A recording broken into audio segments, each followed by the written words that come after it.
ZEnglish is an online English school with native and bilingual teachers from all over the world. If you like our videos, subscribe, click the link below, and head to zenglish.jp for a free lesson.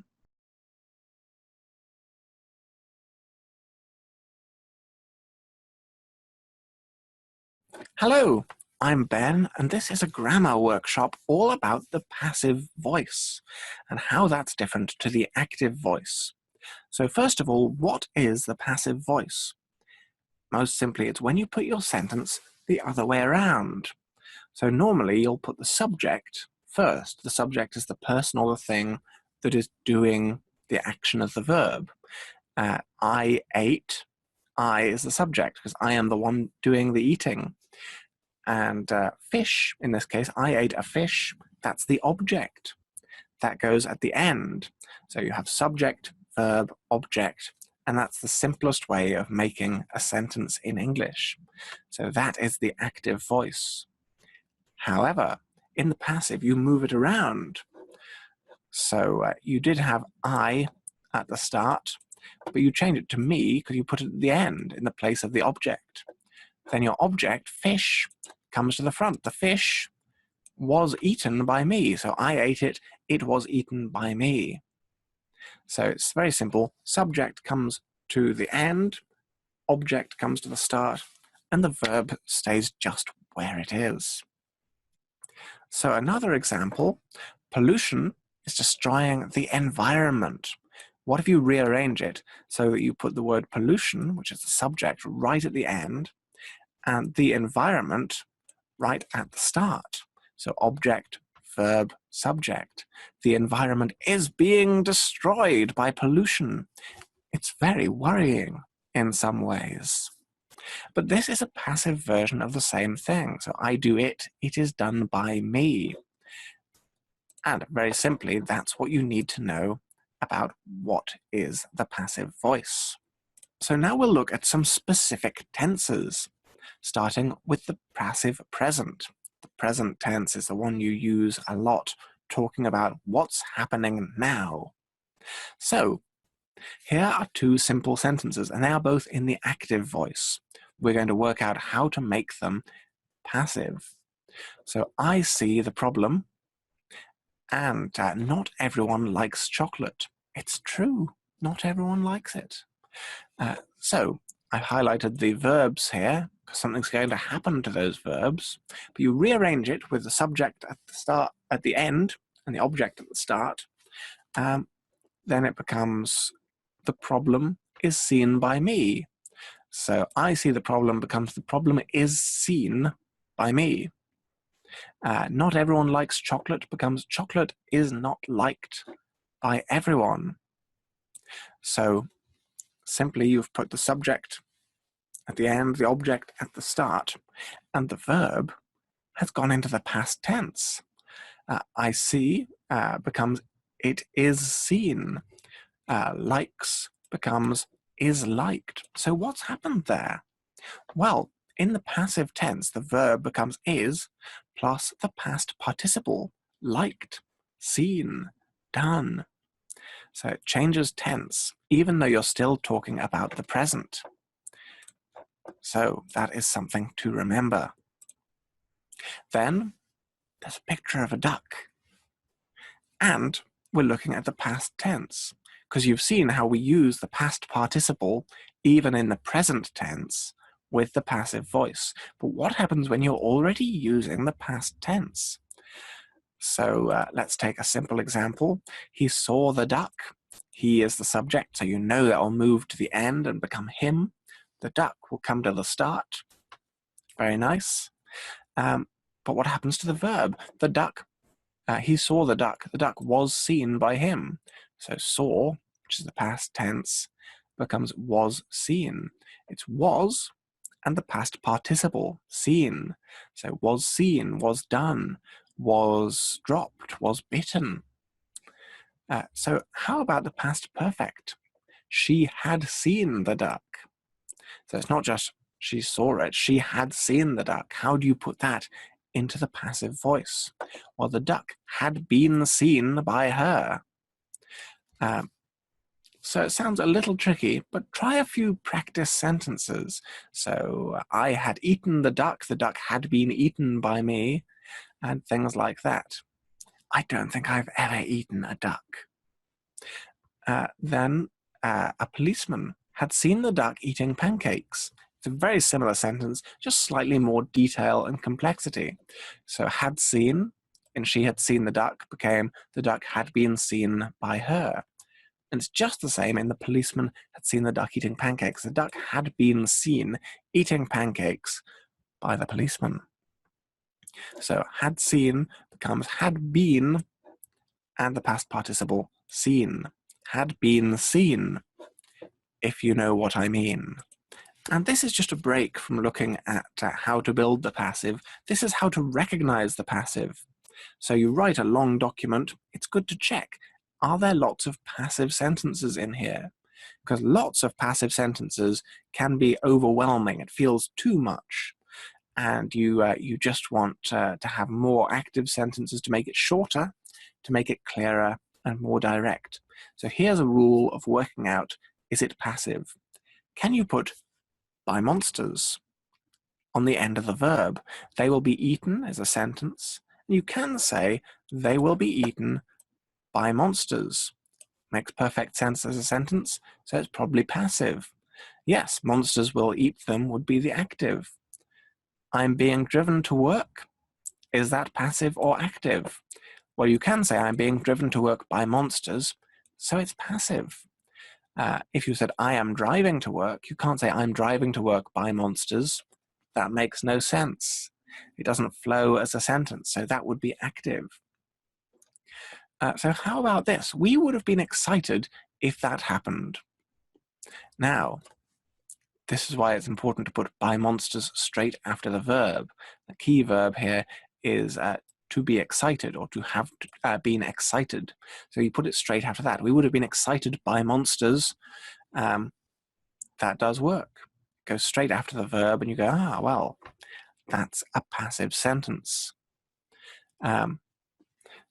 So we would have been excited by monsters passes the by test. And it doesn't need to be monsters. You could say I'm being driven to work by zombies, by the Queen of England, by all my enemies, by anything. But it's a simple way to test, is it passive or is it active? So you can't say they ate by monsters or I am driving by monsters, because those are active. So just a simple rule to try if you want to check. So back to the tenses, and we are with the future passive. Some people do find this a bit challenging, so I would encourage you to be careful here. You may want to practice this one the most. So here is a sentence in the future active. Scientists will make an important discovery. Well, that's good. But if you flip it around to be passive, putting scientists at the end and the discovery at the start, an important discovery will be made by monsters. I mean by scientists. See, it is passive. So will make becomes will be made, and it's will plus the past participle be made. So I will eat 9 sausages, and don't they look delicious becomes 9 sausages will be eaten by me. So it's will and be eaten. How about no one will ever understand this, or nobody will ever understand this? There's a negative in there, so does that affect it at all? This will be understood by nobody. Well, it hasn't changed it at all. Will understand becomes will be understood. Will and the past participle. But you could rearrange it to a slightly more natural sounding. This will never be understood by anybody. You're moving the negative, you're breaking apart will and be understood, but that's still how you do the verb, will be understood. This will never be understood by monsters. So that is a bit about the future passive. And here's a bit more, because as I say, it's a bit tricky. It's worth being careful and making sure you have a thorough understanding. So do practice this one. So I'm sure you will understand it. Of course, that's the future. and it's active, so you can flip it around and say, it will be understood. Oops, it will be understood by you.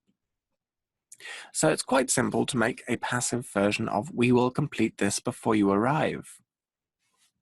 But what if we were going to look at the future perfect tense, which may be the trickiest?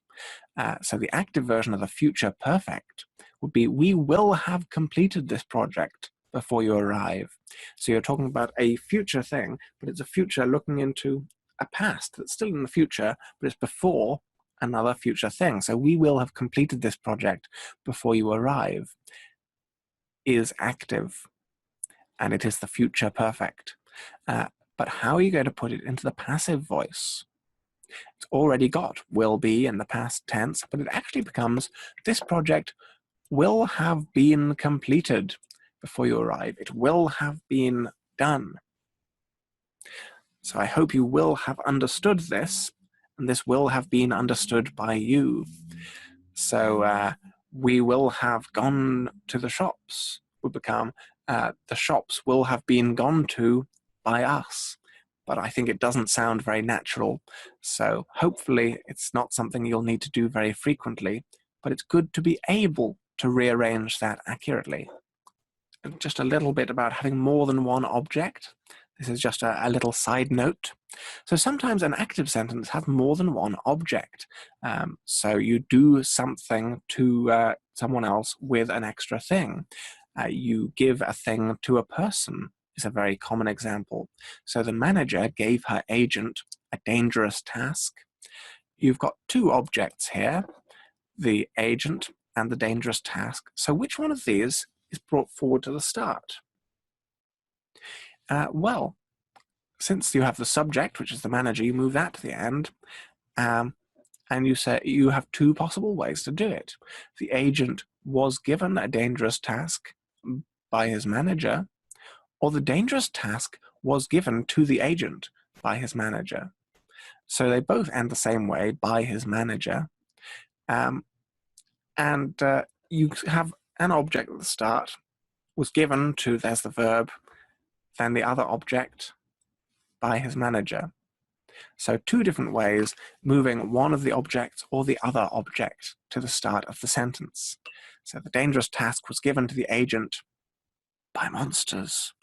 The agent was given a dangerous task by monsters, both passive.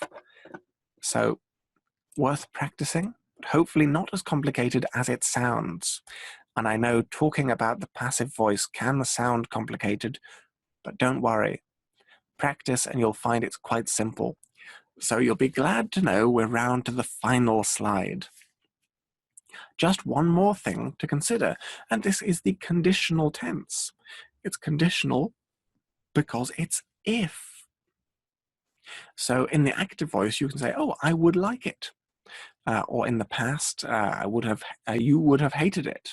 But what happens when you make those passive with would? It would be liked by me, or it would have been hated by you.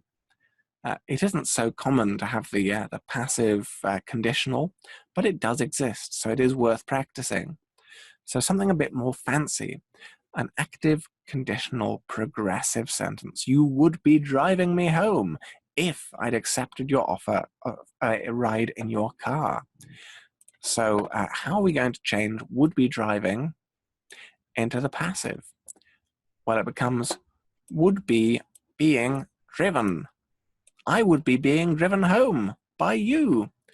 It is a bit of a mouthful, meaning it's lots of words to say. So it's not so natural to express it that way. It's one of the reasons why using the active voice is more clear and direct most of the time. So I would say enjoy practicing this. Do practice it because it seems complicated when it's being described, but when you're actually doing it, there are some fairly simple rules, and you should be able to express anything you need to express. So thank you very much for your patience and your understanding throughout these tricky slides, and I hope to see you soon. So until next time, goodbye.